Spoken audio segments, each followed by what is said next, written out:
How's it going, Renegade Nation? Before we begin the video, I want to give a big shout out to our most recent Patreon supporters and YouTube members.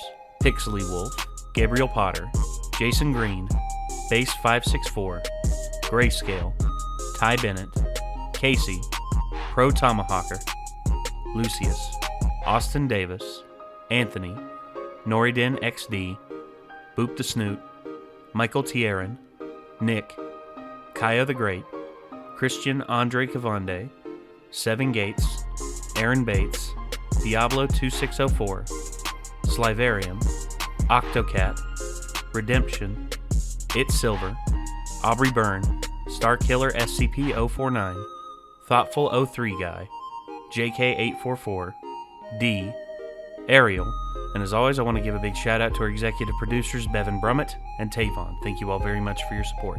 And if you want to become a Patreon supporter, click the link in the description to find out more. We'll see you there. Alright, here we go. Count three. 1, 2, 3. Whee! Oh god! Oh god! Oh god! Alright. What do I hear? Oh no! Oh god! What happened? I just got hit by lawnmowers that were falling. What do you get when you have one of the greatest third-person shooter developers of all time constantly reinventing the wheel, constantly looking for new ways to tell a story, and have some of the best minds, especially one of the best writers and creative directors in gaming, working for them, and has been a steady employee for the last 20-plus years? You get plebeians arguing with you that you're talking about Naughty Dog? Oh, right. True. I'm actually talking about Remedy. Remedy Games, known for multiple tremendous games. I mean, I would have said Naughty Dog was there for a while, but then Naughty Dog was. They went and did for the longest time, but now Last of Us 2 bullshit. Now they've climbed so far up their own ass. ass. I'm pretty much sure like they've come back out the mouth and are on their second trip through their colon. But But that's horrifying to witness. oh, I know, right? It's you gotta be absolutely atrocious to look at.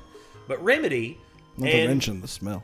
also their the head writer Sam Lake, responsible for some of the best third-person shooter experiences I've ever done, and also very good storytelling, very good dialogue. Of course, you know them for Control. You also know them for Quantum Break, Alan Wake. So I never played Quantum Break. Quantum Break had its moments. I personally knew them for Alan Wake first. And then never realized until it had been out for like 2 years that Control was actually set in the same universe and by the same people. Yes. As Alan Wake. And I was like, oh shit, for real? I gotta play that like right now. Yeah. Oh, it is. And also, now that they have announced Alan Wake 2... No, wait, actually, I was in the middle of playing it when I realized it. I was like, hang on a minute. I was like, are they talking about Alan Wake? And then I go and look it up, and I'm like, I didn't know this about the same people that made Alan Wake. You know? The AWE expansion? Yeah, that's... Well, they actually mention him in the main game as well. Like he's mentioned and hinted at, and the events are hinted at throughout the main game. And there's an expansion that like straight up is about Alan Wake. And again, they also Remedy developed the first 2 Max Payne games, which Max Payne. I don't think I realized that either. Yeah, the first Max Payne game for me was one of my integral gameplay experiences growing up.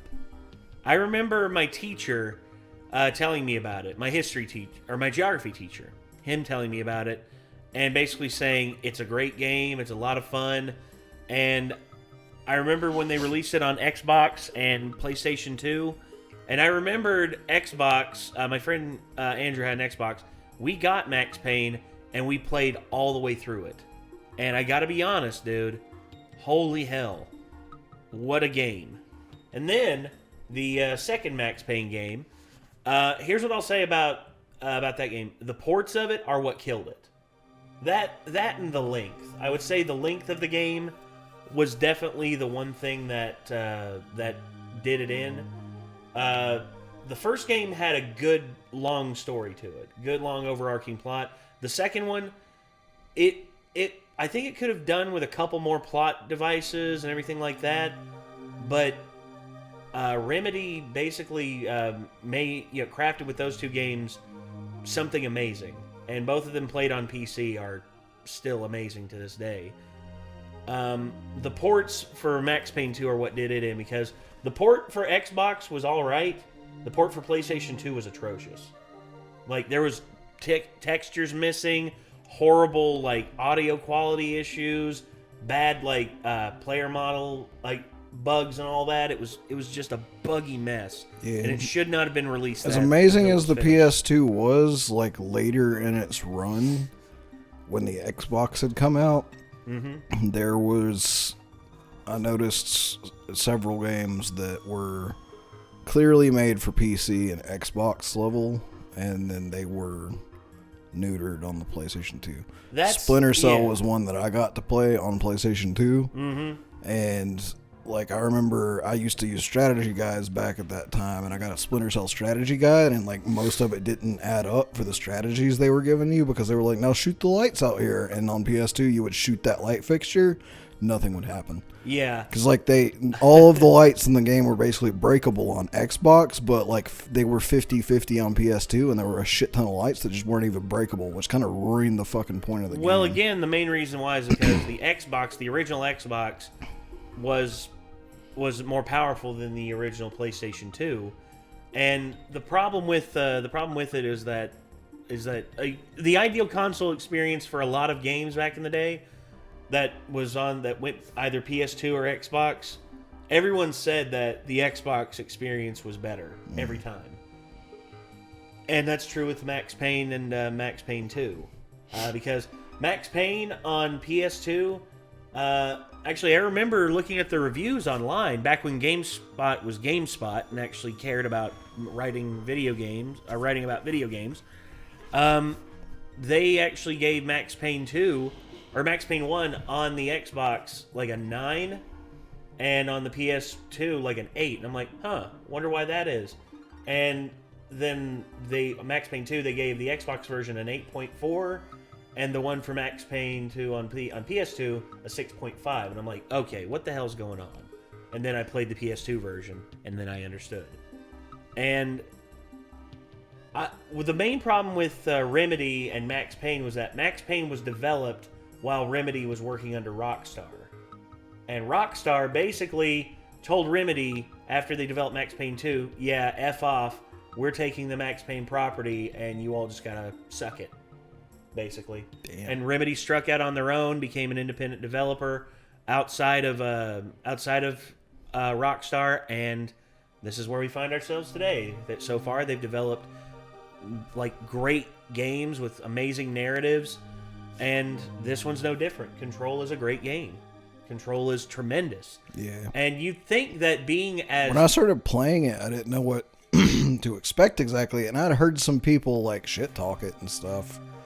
And I was about, I think, probably 10 to 15 minutes in where I was like, hang on a minute. Is this an SCP game? That's what I was, yeah. And I was like, holy shit, this is like ridiculously heavily inspired by SCP. And then I started noticing, I was like, are they talking about Alan Wake right now? And then I realized who developed it. I was like, son of a bitch. I was like, I would have played this like as soon as it came out if I knew what it was. And I didn't know what it was. And now here we are. And I fucking love it. I've played through it twice now. It's awesome.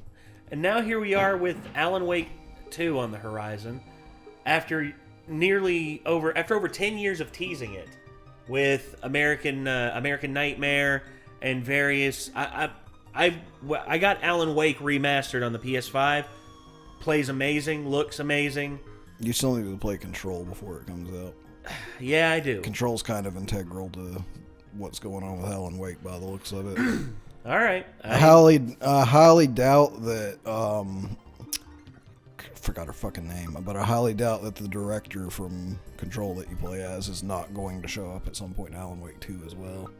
At least a cameo. Maybe. If I had to guess. Well, Alan, I don't know what they're doing with Alan Wake 2, but it looks like they're going to go pretty dark with it. I hope it gets an M rating, because I think it'll deserve an M rating whenever it's fully realized. And plus, M ratings don't hurt games sales anymore. They don't hurt game sales anymore. But anyway, we're going to go ahead and jump into this. This is Control Review, Going Ghost, Guerrilla Warfare by Maxor. Let's see what Maxor has to say about Control. Control is a game where the impossible is... Control is a game where the impossible is made plausible, where the going gets ghost, and where 90% of all battles are fought using stone-based blunt force trauma. In this game, you play as Traffic Control, who is given supernatural abilities by her tulpa and the unnaturally Finnish Janitor, as she undergoes the most complex and deadly job application known to man. As the new director for the Not SCP Foundation, you're given the job of researching and containing supernatural kitchen appliances with minimal or no government oversight and what appears to be Praetorian Guard succession law. You assume this mantle to fight the Hiss, a red-tinted malevolent force of death, to stop them from breaching the Hasbin Hotel dimension. And much like any problem, this can be solved with a gun. But stronger than any gun is our protagonist's extreme knack for hurling rocks at literal breakneck velocity, and in the process of destroying her enemy, conducts more stoning than Saudi Arabia. Here at the federal government, our exorcisms are performed with extreme prejudice. Oh my Control God. is one of the best action shooters that I have played in years, and to explain why, You know what? we're going hog. 1 minute and 4 seconds. I want to see a meme counter on these. We're 1 minute in, and I feel like I have seen 150 memes already. It's pretty overwhelming. It's so fast, so Yeah. many. My brain can't process it, keep up. Zoomer humor. It's that Zoomer brain. I'm sorry if it doesn't seem like I'm reacting much. I'm just sitting here trying to actually keep up with what the fuck's going on. I think that's the point of Maxor's video. I think he's trying to mentally break the people who watch his videos. I think that's his gambit. And eventually, like, we're just going to be seeing here comatose. Like if I melt their brains enough, maybe they'll click the like button in their zombified state afterwards.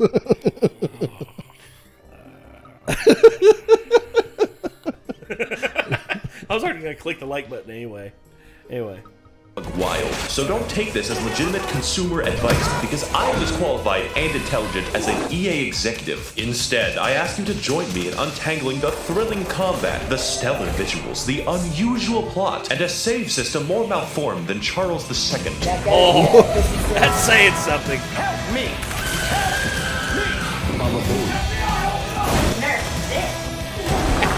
I love beating a motherfucker with another motherfucker. Say what? Said I love the beating a motherfucker with another motherfucker. Something you can do in this game. I like it because hello, I'm here. Now, this game is surprisingly simple. Almost everything that you do is just in a room, shooting people, and that's the best shit ever. There's no pre-animated takedowns, no cinematic set pieces, no following an NPC for 6 fucking hours. Please, Bourbon, speed up. Every shootout is up to you, and that's what makes the spectacle significantly more impressive than the Left 4 Dead 2 pre-rendered gas station explosion. Sorry guys, I was filming for a video. Can we, like, kick this fucking dude? In a way, this game is basically only possible because of modern CPUs. If I showed this to my father 10 years ago, he would have a fucking aneurysm. In those dark times, we were confined. I think if I showed my dad this video with the amount of memes going on, my dad would have a fucking aneurysm. I'm not so sure I'm not already having one. I'm getting too old for this shit. Same. By Skyrim's weakness to only render 10,000 cheese wheels at once. You'll probably need a good computer to render it, since every bullet spawns at least 50 clipboards upon impact. DLSS is also a miracle technology for when I don't want my computer to etch ones and zeros on a stone tablet. I highly recommend it. This aesthetic is very appealing because this game doesn't have the slave labor budget of Dubai. Therefore, it sticks to relatively clean interiors that you subsequently trash like your local McDonald's bathroom. Just don't enter the sticky note room. Our adventure takes place in one building called the Oldest House, where the Federal Bureau of CIA Mormons conducts ethical experiments on the supernatural, like sissy hypnosis. Ooh, you want to hit the bell? It's a gateway between our world and the extra-dimensional, which is why white people immediately colonized it. There is variety, but what is there is tailor-made to make you feel like a pit bull in an orphanage. Enemies explode into colored smoke, rooms glow with beautiful lighting across a mirror sheen, and you can throw everything. You can even help the disabled. into the fucking ground. It's art direction that makes this game pop, and it's all about that spectacle. So make sure you fill your PC with an adequate number of beans. You are the agent of destruction of the game and your computer, and the business only emphasize this. But it would be nothing without that sick gameplay. Battlefield 4 is a great-looking game, but I struggle to theorize how the AI climbed out of the abortion bin. Fortunately, we're playing a game that has more than 2 buttons, so it's time to explain. Lesson 1 in Video James, the buttons. There's the aforementioned Mach 5 stone toss, but that's not all. You can literally fly in this game. Do you know how many options that unlocks? The paint buckets think they're safe, and suddenly this bastard's leaping to run. Among these are some fancy, less cool abilities like a dodge, a shield, and the ability to overwrite their consciousness. It's for the greater good. But what about the weapons? Doesn't Call of Duty have weapons? Well, the emphasis isn't really on the guns, so you have the generic guns, maybe a grenade launcher, or maybe you change class to soldier and die anyways because you suck. And then you have the Pierce, which vomits railroad All spikes technicality, it's all the same gun. Technically, the gun yes. transforms. I've heard that, yeah. 6. No point using anything else anymore. You just have to join the railroad. Shut the fuck up, Desdemona. You can use your weapons on basic enemies, but there is intense variety with enemies that have shields, enemies with more health, and enemies with both. But the most threatening enemies are capable of harnessing the strongest powers in the entire game. Dwayne the Rock Johnson. Bullets are a scratch, and missiles are unbackable compared to the sheer, incomprehensibly damaging effects of the chimpanzee attack. They are genuinely serious threats because they can dodge your strongest attack, which is also the Rock. Let's get back to that later. But by far, the most engaging enemy in the game is the Rivera because you can't stop them. These all culminate to form a chaotic, fun mess of utter destruction. Believe with me, I tried. Upgrades, and skill progression. We will get back to that shit, so you can do a variety of builds and experiment with your... Okay, I lied to you. We're actually doing this now. This video is being hijacked by the Bad Fairy. The spectacle of the game and the first-time experience is amazing, downright fantastic. But there's a serious problem, and that the single and only tactic the player can do requires a return to monkey. Throwing rocks is objectively always, in every scenario, the best strategy possible. Why do you think all my footage is just throwing rocks? There are upgrades, but rocks are objectively the best upgrade, so why do anything else? All other tactics are effectively because sometimes people dodge rocks. That's true. That's true. But if they're not dodging the rocks, rocks are pretty effective. I was going to say, if you want a rock, but they don't want to, and they dodge said rock, what you gonna do?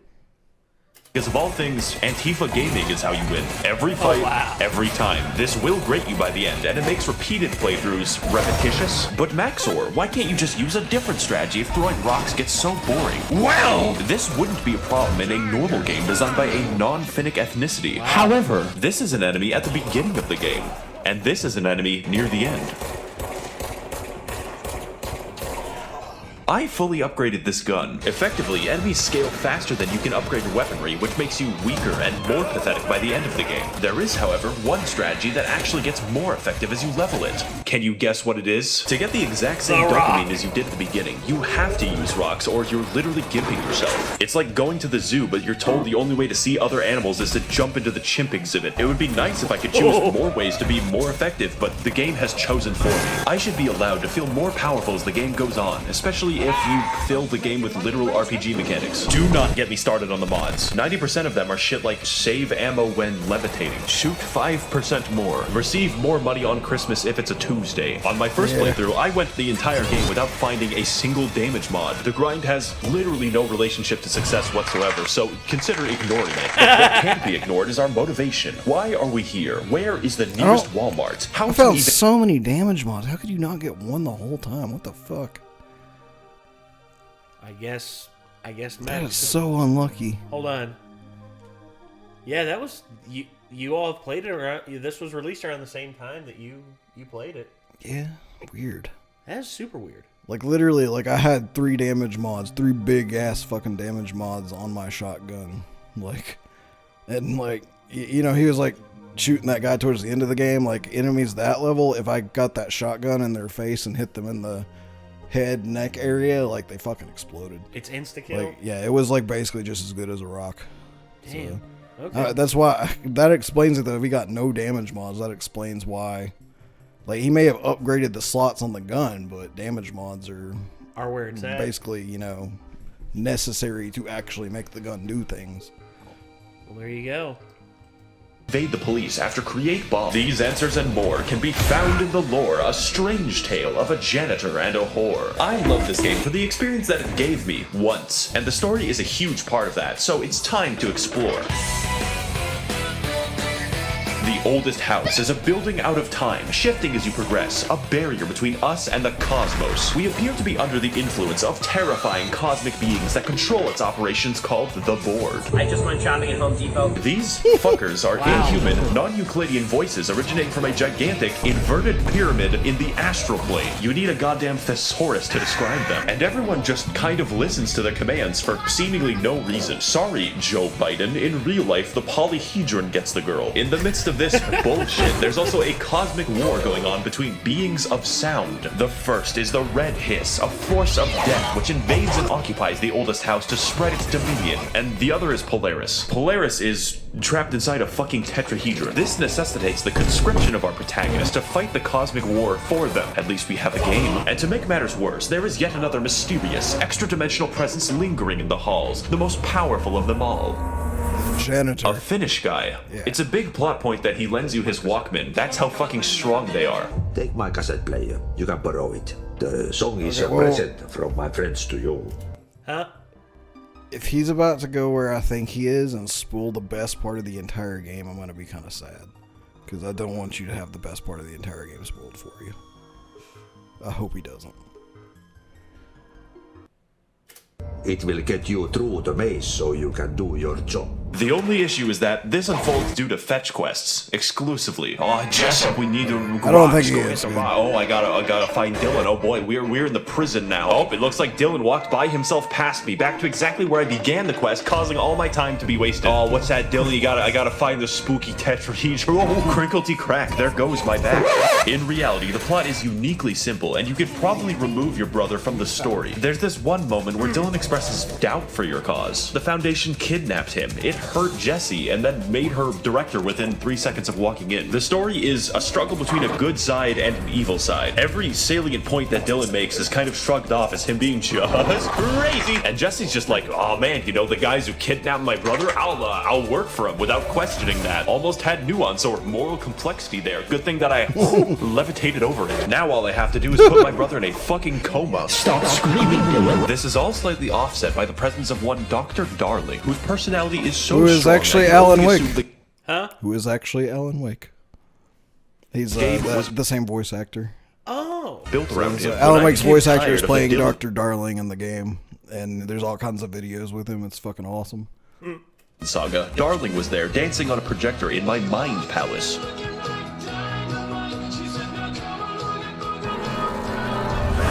I found myself drawn to him, loving every second of his performance, and I think I know why. Jessie has the personality of a fish. She could suck the rainbow out of a pride parade. The expansions can try to help with this, but no, they don't. When I review DLC, they're often bombastic, new, and interesting, but Control's expansions suffer from the malaise of the late game. They typically drag on, and I'm just bored. They even got Alan Wake in the expansion where they fake the moon landing. That's supposed to be a fun sentence, but the gameplay is identical. The Foundation DLC tries to shake things up by adding a new enemy, but instead of blending it into the combat, the game sends 50 screaming baboons to fight you all at once. POV, you are a minor on Discord. With all this in mind, I can't really recommend that you play Control. Wrong. That's right, this game is making a comeback. Sometimes, entire games can be boiled down to just one moment. One pure example that stays with you forever and makes the experience truly worth playing. For me, there is nothing more emblematic of this than the Ashtray Maze. Oh, no! Don't spoil the Ashtray Maze for Nate. Come on, man.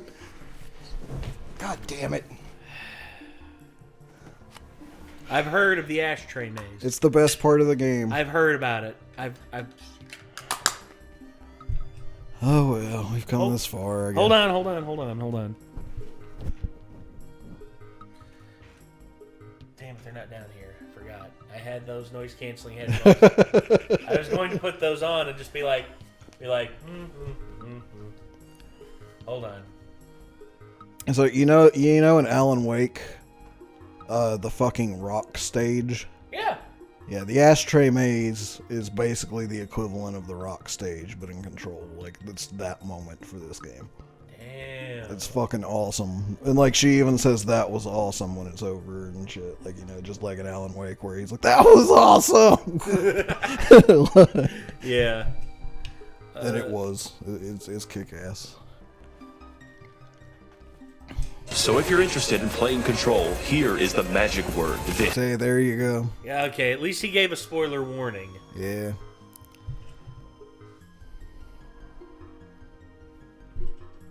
Because I want to play it.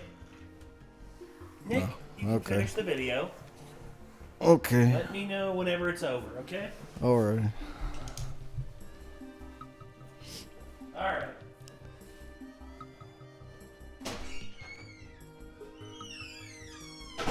Alright, I'm just gonna hit this button and the door will lock, and now the channel's mine, and I won't give it back. No, I'm just kidding. Alright, let's go. This is when the game dives headlong into the absurdity, the action, and everything else that makes this game actually good. And if you don't enjoy Control, at least you can take away this. Every mechanic, every encounter was all building up to the moment that you grip your finished Walkman and let it play. And yes, this music is in the game.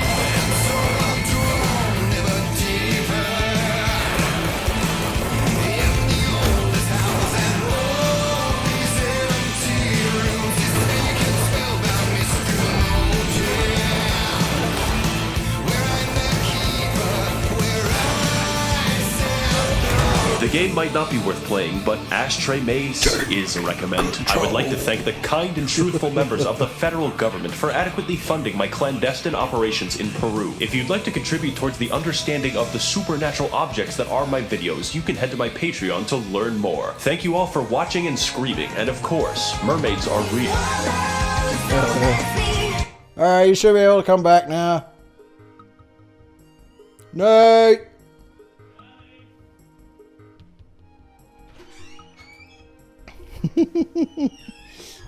He's on his way. Okay. You'll have to edit this though, so make sure you don't accidentally watch that part.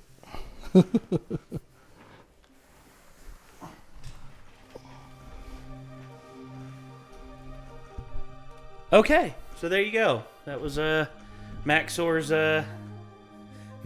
video about Control, his review, and yeah, There might be like a couple seconds left with him saying an end joke or something. I'm not sure. I think it's just the credits actually. Credit sequence. yeah, that's it. So yeah, that was Alan Wake, or not Alan Wake. That's I guess kind of in between Alan Wake. It's like the spiritual successor to Alan Wake, basically. Yes, and then the actual successor for Alan Wake will be coming out hopefully in the next year or two. Let's see. Alan Wake 2. An actual, like... Yeah, there it is. 2023. Hell yeah. Damn. I just hate having to wait that long. So I guess my most anticipated game of this year was Elden Ring. My most anticipated game of next year is Alan Wake 2. Yeah.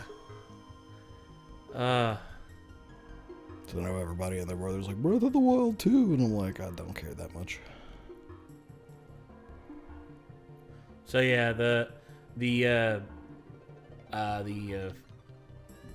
physical actor and the voice actor will be returning as Alan. Hell yeah. That's what I'm hoping for. Ikavili. That's a hell of a name. Ikavili. But yeah, okay. Yeah, see, I didn't realize that they had, I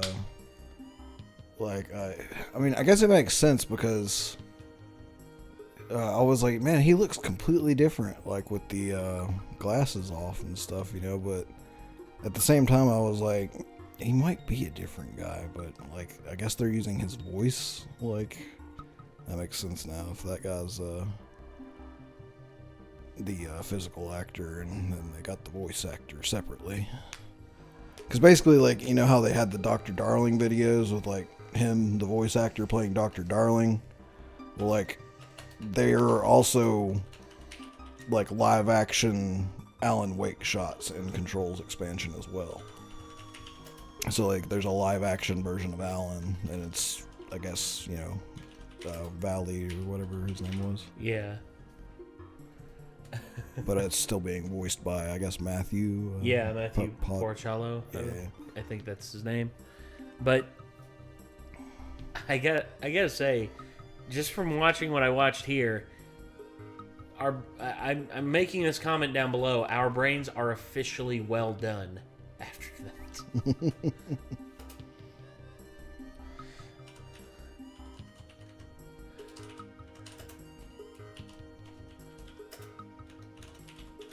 You left out the word that.